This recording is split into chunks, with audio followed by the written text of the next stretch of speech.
My name is Ana Munro. I'm originally from Bristol, England, and now I live in Minneapolis. All right. What is your connection to urban agriculture? I created an outdoor and environmental leadership program for college and high school students so that they can find an academic and career pathway into jobs in the outdoors. Amazing. Yeah. So for you, what does urban agriculture even mean? For me, I think urban agriculture, especially in this community, is people utilizing green space in and around the city and understanding that nature is something that we're not separated from. Like, we must live in harmony with nature. For me personally, like, being outside is always a source of joy and healing and happiness, and I love being outside with my children. So I started doing experiential learning with students in New Zealand actually a long time ago, and then I've been doing experiential outdoor education with urban students here for about the past 15 years. So I think connecting students with opportunities in the outdoors, but especially like leadership opportunities. And obviously, if those opportunities include working with community members, organizations, growing food, those are all really important skills for students to have. Absolutely. So what do you think are some of the barriers for student involvement and things that keep people from being involved, and how do you help people get in then?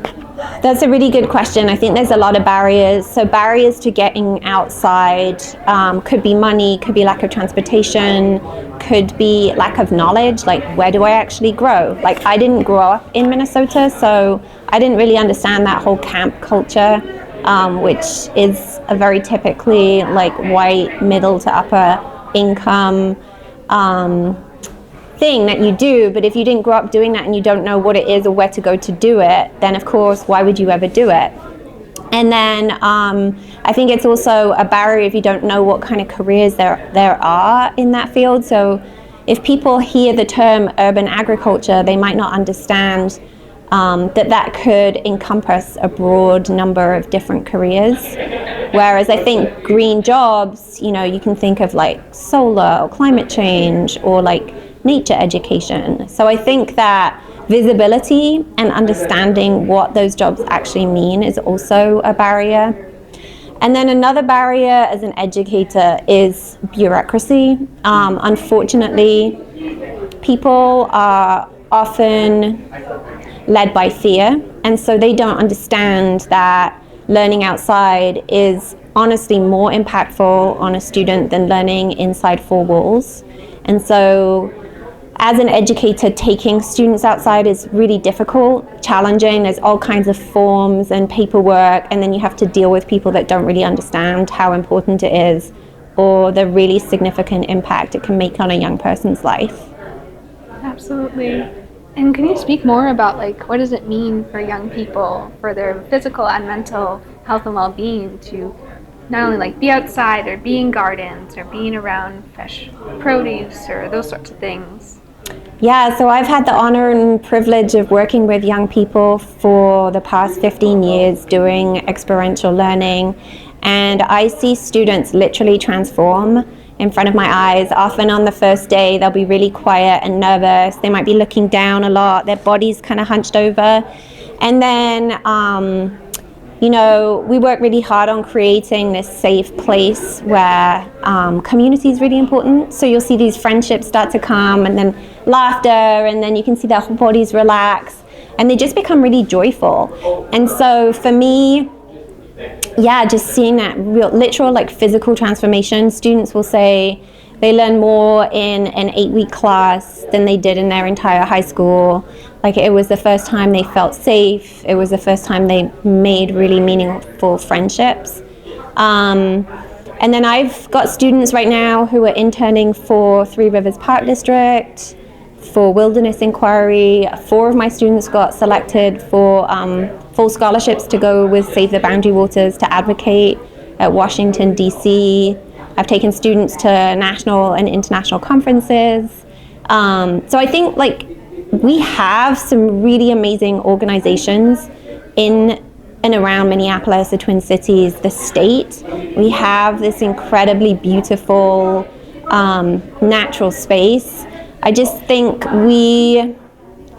all of us who are doing this work, we need to make it more visible, and we need to come together more so that we can create more networking opportunities within our community, but then strengthen all of the opportunities that we can then create together for our young people. Because we protect what we love, and if people aren't aware of how beautiful this state is and how important it is to protect kind of urban nature as well as rural nature, then it's going to go away. Right. And one of the things that, like, what do you see shocks people the most that they didn't even know that they should know, or that could be common knowledge that you bring to them? That's a really good question. I have been working a lot with the indigenous community. I actually worked in Indian reservation in northern Wisconsin before I came here. So I always invite elders to come and give teachings, and we go to tribal colleges and Indian reservations. So students are always really surprised that they haven't learned about sovereignty and treaty rights before in their K through 12 education, for the most part. And then to learn from elders, like actually on the land, makes a huge difference. So this past fall, we created a pollinator garden with an elder, Bob Shimmick. And while we were planting, he gave teachings and did a ceremony welcoming the plants home. So that was a really, really powerful opportunity for students as well as for me. Absolutely. So if you had to have one takeaway from people, like why this is so important, the work that you do and what you do with young people, what do you want people to know at the end of the day? Young people are our future. They're our next generation.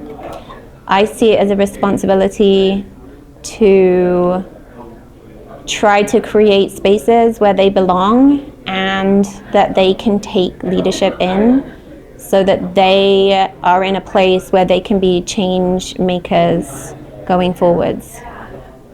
Thank you. Do you have any other thoughts?